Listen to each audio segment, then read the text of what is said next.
রাস্তা সংস্কারের পর ৫ বছর রক্ষণাবেক্ষণের মেয়াদও শেষ। তবে এতদিনেও চলাচলের উপযোগী হয়ে ওঠেনি রাস্তায় তৈরি কালভার্ট।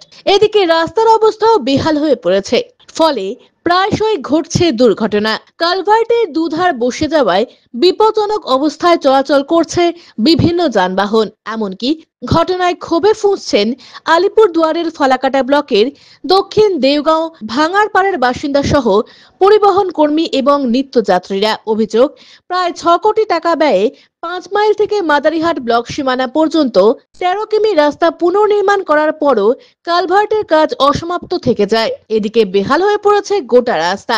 এই রাস্তা দিয়ে চলে বেশ কিছু ছোট গাড়ি এবং অটোরিকশা। গোটা দেওগাঁও গ্রাম পঞ্চায়েতের মানুষের একমাত্র চলাচলের ভরসা এই রাস্তাটি। দ্রুত কালভার্ট সহ রাস্তা সংস্কারের দাবি জানিয়েছেন পরিবহন কর্মী সহ স্থানীয় বাসিন্দারা।